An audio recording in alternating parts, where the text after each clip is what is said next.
جس جگہ پر امام حسین کا لاشا بچھایا گیا تھا اور یہ طے کیا گیا تھا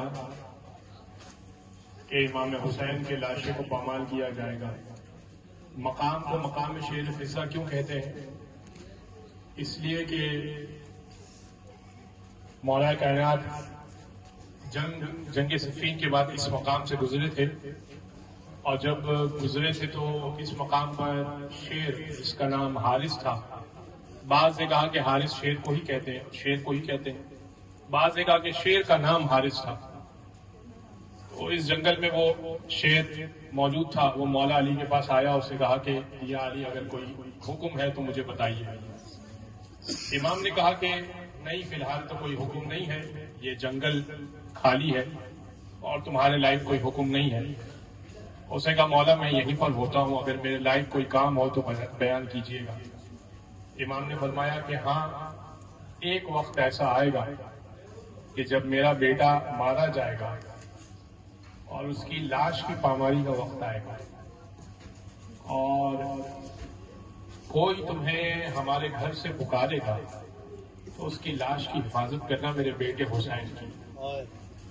بس اس مقام پر آپ تصور کیجئے، اس مقام پر امام حسین کی لاش کو بچھایا گیا اور دیگر لوگوں کی لاشوں کو بھی بچھایا گیا۔ اچھا، پامالی لاش کے مصائب تو آپ سنتے ہیں شام غریبہ میں، مگر یہ طے کیا گیا کہ لاش کو ایسے پامال کیا جائے کہ لاش کا کوئی ذرہ باقی نہ رہے۔ 10 اجیا نامی گھوڑے، آپ اس کو سرچ کریں گے تو آپ کو مل جائے گا، مال برداری کے کام آتے ہیں، اور ان کا ایک پیر 2.5 من کا ہوا کرتا ہے۔ وہ اجیا نام کے گھوڑے لائے گئے اور ان کی نال بندی کی گئی، ان کے نال کے اندر میخوں کو گاڑا گیا اور امام حسین کی لاش کو رکھا گیا۔ سب نے اپنی لاشوں کو اٹھا لیا، یہ کہہ کر کہ یہ ہمارا لاشا ہے، اس کا وارث زندہ ہے۔ حبیب کا گھرانہ بھی آیا، حور کا گھرانہ بھی آیا، بریر کا گھرانہ بھی آیا، مگر سید سجاد نے دور سے دیکھا، کہا حسین مجھے معاف کیجیے گا، میرے ہاتھ بندھے ہوئے ہیں، میرے پاؤں میں بیڑیاں ہیں۔ آج جناب فضا سے رسول خدا نے کہا تھا، اے جناب فضا، آپ جب دعا کریں گی نا اللہ آپ کی دعا کو قبول کرے گا۔ جناب فضا کو یہ بات معلوم تھی کہ ابو حارث کو پکارا جائے گا تو ابو حارث کو وہ فوراً آ جائے گا۔ جناب فضا نے دور سے کہا، ابو حارث تو نے میرے آقا سے وعدہ کیا تھا، اور اب آ جا کہ میرے حسین کی میت کو بچانے کے لیے۔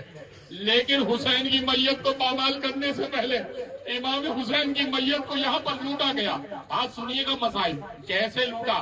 ایک شخص آگے بڑھا، اس نے امام حسین کے امامے کو کھینچا، دوسرا آگے بڑھا، امام کی خول کو کھینچا، تیسرا آگے بڑھا، اس نے امام کی زرہ کو کھینچا، چوتھا آگے بڑھا، میں نے روایت دیکھ کے پڑھ رہا ہوں، کہیں سے پڑھ نہیں رہا، چوتھا آگے بڑھا، اس نے امام کے کرتے کو کھینچا، پانچواں آگے بڑھا، اس نے زیر جامہ کو کھینچا، چھٹا آگے بڑھا، اس نے امام کی انگوٹھی کو اتارنا چاہا، مگر امام کی انگوٹھی اتر نہیں رہی تھی، اس نے جیب سے خنجر نکالا، امام کی انگوٹھی کو کاٹا، انگلی کو کاٹا اور امام کی انگوٹھی کو اتارا۔ بس امام بیوی فضا نے پکارا، اے ابو حارث میرا حسین تنہا ہے۔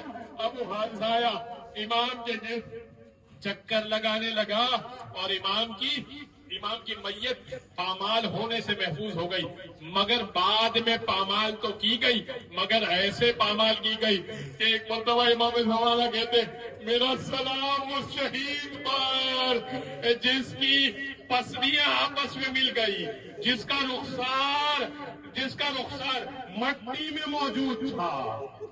اللہ ولعنت اللہ علی القوم الظالمین۔